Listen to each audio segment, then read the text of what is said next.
शाजिया इल्मी, हर्षवर्धन त्रिपाठी, पहले रागिनी नायक। रागिनी बोलिए, आपकी बारी है, क्या कह रही है रागिनी?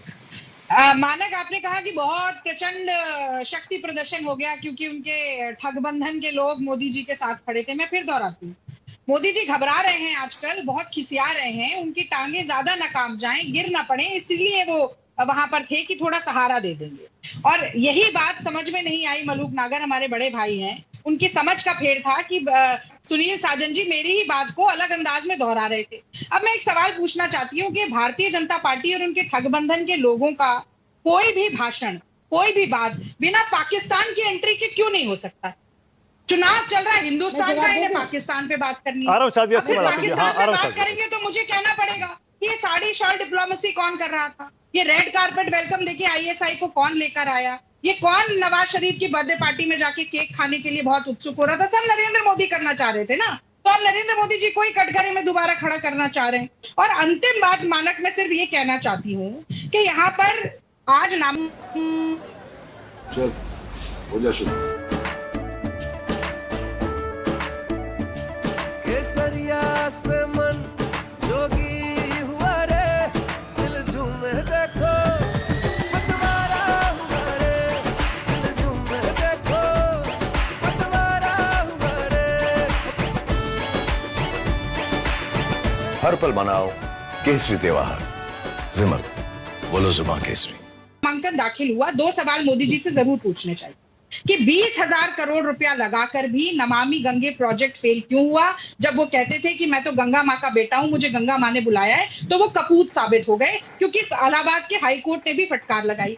और दूसरी बात, डोमरी गांव ले लीजिए, वहां पर पक्के मकान नहीं है। नागेपुर ले लीजिए, वहां पर सड़क नहीं है। दलित समुदाय के पास पीने के लिए पानी और शौचालय नहीं है। परमपुर ने नल और जल योजना का नाम नहीं सुना। ये सारे गांव ओके, शाजिया इल्मी, शाजिया बोलिए। देखिए बेशर्मी और निर्लजता की हद है।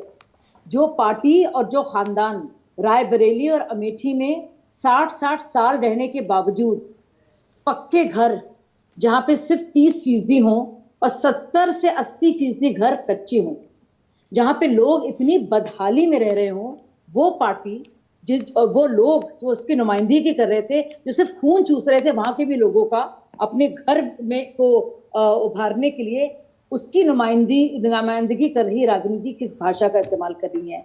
अभी राष्ट्र की बात कर रही हैं। क्या हमने सुना नहीं मणिशंकर अय्यर को क्या कहते हुए? क्या हमने सुना नहीं शशि थरूर को इंडिया एडमिनिस्ट्रेड कश्मीर को का जिक्र करते हुए, जहां तक बात है कश्मीर की?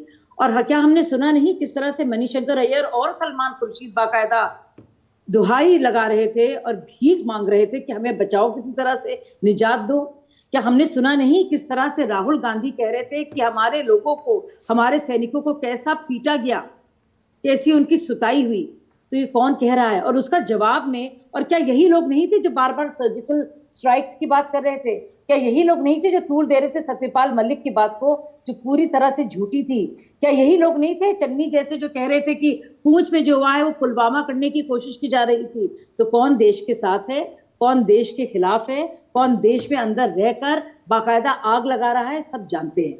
जहां तक बात है अमृत की और विष की, इस समुद्र मंथन में सब तय है। कौन है असुर जो जहर उगल रहे हैं और कौन है देव जो अमृत काल की तरफ देश को ले जा रहे हैं? उससे ज्यादा अच्छा, ओके, एक मिनट जरा रागिनी, जनार्दन भगवान विष्णु है। ओके, जरा रागिनी को फुल स्क्रीन लाइए। क्या दिखा रही है? 5 साल में सिली सोल ने क्या किया? What is silly soul? क्या कहना चाह रही है Ragini? What is silly soul? देखिए, समझदार को इशारा काफी है। स्मृति ईरानी जी कहती हैं हम तो अमेठी में घर बनाए बैठे हैं, अमेठी के कोने कोने से वाकिफ हैं। अब सिली सोल का घर कहाँ है, बार कहाँ है, ये तो गोवा में जाके पता करना पड़ेगा। शाजिया की बारी है, शाजिया को जवाब देने का मौका देना पड़ेगा। शाजिया आपकी बारी है, बोलिए शाजिया।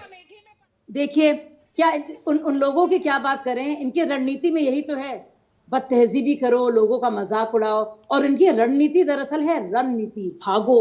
तो रणनीति के चलते राहुल गांधी का तो बचा पड़ नहीं पा रही, भाग भाग राहुल भाग।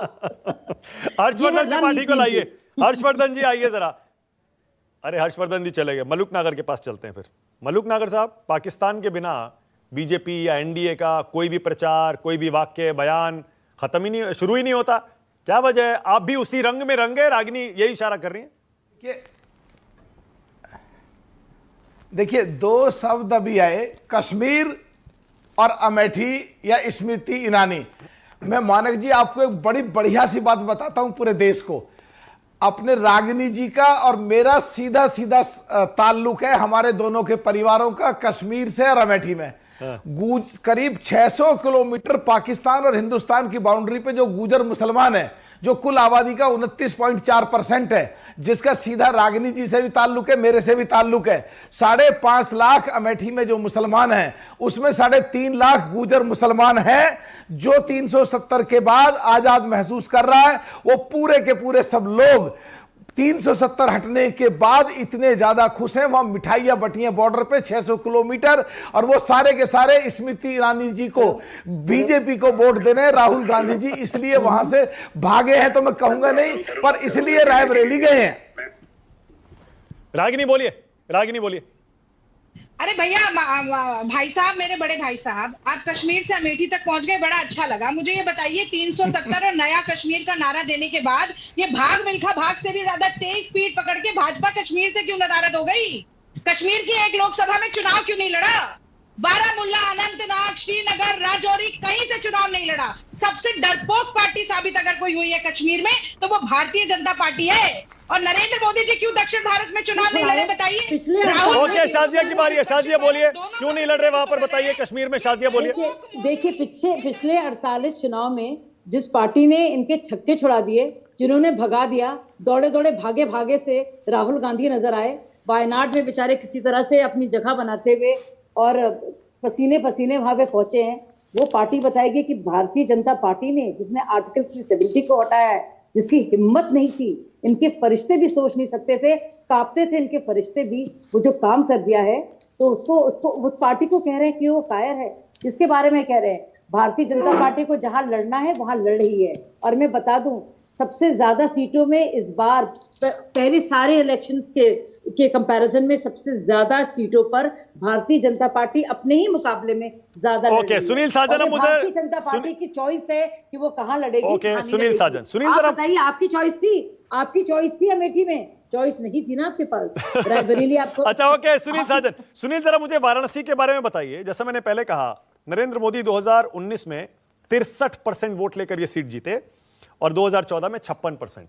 इस बार अजय राय हैं, लेकिन वो इस बार ज्वाइंट कैंडिडेट हैं। आपका भी पूरा का पूरा जो समर्थन है वो अजय राय के लिए है। तो इस बार मुकाबला कैसा होगा? मुझे लगता है कि बहुत अच्छा मुकाबला होगा और पूरे 6 चरण में माननीय प्रधानमंत्री जी देश में महंगाई, बेरोजगारी पे बात करें ना करें, लेकिन खुद के चुनाव में जब नौजवान सामने आएगा, किसान सामने आएगा, महिलाएं सामने आएंगी, बेरोजगार सामने आएंगे, तो उनको कुछ ना कुछ बोलना पड़ेगा। और मैं केवल एक बात कहकर के अपनी बात खत्म कर रहा हूं मानक, क्योंकि आपसे हम लोग भाग नहीं सकते। आपके साथ 4 जून के बाद भी डिबेट करनी पड़ेगी। 4 जून के बाद मानक जी, जब भी आप माननीय मोदी जी का नाम लेंगे तो आप भी उनको पूर्व प्रधानमंत्री कहेंगे। मलूक नागर साहब, गलती कर दी आपने गलत टाइम पे पाला बदल लिया। सुनील साजन कह रहे हैं। देखिए इसमें मानक जी 2014 में 56% वोट मिला, हाँ। और 2019 में 63 पॉइंट कुछ यानी 64% वोट मिला। और राजेश मिश्रा मेरे साथ विधायक रहे, कांग्रेस में भी सांसद भी रहे, उन्होंने भी ज्वाइन कर लिया है। और पूरे देश में जो आज हालात हैं, चाहे 370 है, चाहे मंदिर है, चाहे किसानों की बात है, आज हालात ऐसे हैं कि अब की बार मोदी जी को 70% से ज्यादा वोट मिलेगा। ऐतिहासिक वोटों से चुनाव जीतेंगे। 20-20 सेकंड रागिनी और शाजिया के लिए, पूरे वर्ल्ड में परचम लहराएगा। 20-20 सेकंड पहले रागिनी पर कुछ दिखा रही है, फिर से रागिनी, क्या लिखा है इस बार, क्या लिखा है? डरपोक भाजपा और डरपोक मोदी पर। खैर, बहरहाल आपने 20 सेकंड ही दिए तो जल्दी से कहती हूँ कि देखिए, जनता को हाथों में खंजर नहीं, आंखों में पानी चाहिए।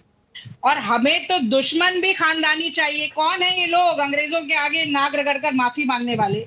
हमें तो दुश्मन भी खानदानी चाहिए। ओके, शाजिया इल्मी, 20 सेकंड। बिल्कुल सही कह रही हैं मानक जी। एक तो मैं कह दूं, आपके बारे में कह दूं, मुझे ऐसा लग रहा है आपके शो में इतना शानदार तरीके से आप उसको संचालन कर रहे हैं। मुझे लग रहा है मलूक जी और मैं एक तरफ, मधुबाला की साइड, और रागिनी जी और साजन जी निगार सुल्ताना के साइड, और तेरी महफिल में किस्मत आजमाकर हम भी देखेंगे, और आप शहंशाह की तरह बैठे हुए हैं। मुझे तो बहुत मजा आ रहा है, मुझे तो बहुत मजा आ रहा है, और मेरे दर्शकों को भी बहुत मजा आ रहा है। लेकिन जी, तो मैं आपके बारे में कहना चाह रही थी, क्योंकि इतना अच्छा रहा ये आज का डिबेट। लेकिन देखिए, जो इंसान डर डर के भाग रहा है, जिसके बारे में कहा जा रहा है डरो मत भागो मत, क्यों अपनी लुटिया डुबो कर भाग रहे हो, वो पार्टी अगर उसकी मतलब वो इस कॉन्फिडेंस के साथ डरने और भागने की बात कर रही है, समझ में आता है कि उनकी दुनिया कहीं और है, उनकी असलियत कुछ और है, और शायद वो किसी और ही जगह में